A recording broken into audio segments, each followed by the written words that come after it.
Right in the heart of London, Nigel Farage, the leader of Reform UK, dropped a political bomb.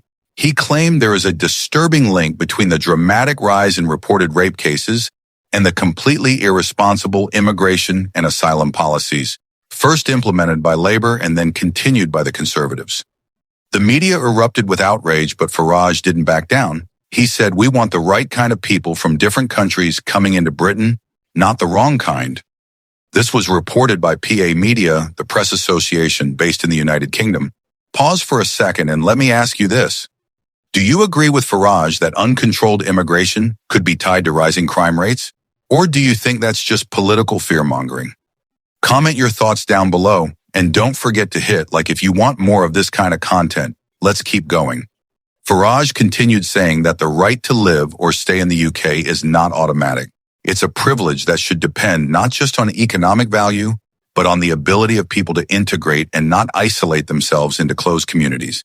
He rejected the idea that open borders are just a normal part of modern life and pointed to democratic countries like Czechia, Japan, Korea, Poland, and Taiwan. All of them developed in control of their borders. This information is based on coverage from GB News and the public remarks made by Farage in a recent press conference in London. So here's a big question. Would you support Britain adopting strict immigration models like Japan or Korea? Or do you feel that would go against the principles of openness and human rights? Let us know in the comments. He went on to give examples like Singapore and the UAE, where migrants are mostly guest workers on very specific permits.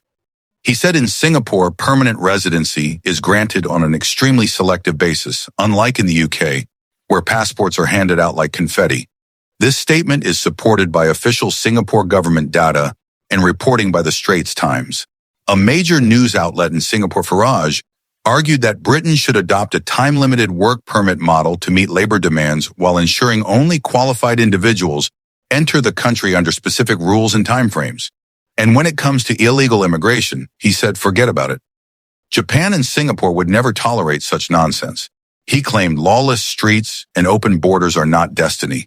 They are choices made by the Labour and Conservative parties. The social breakdown seen across Britain and the wider West, he said, is the direct result of deliberate policies, not fate. This was reported by GB News in a feature article dated July 28, 2025. So tell me this, do you think the decline in public services and safety in the UK is due to political decisions? And if so, do you think new parties like Reform UK can really offer something better? Drop your thoughts in the comments and don't forget to subscribe.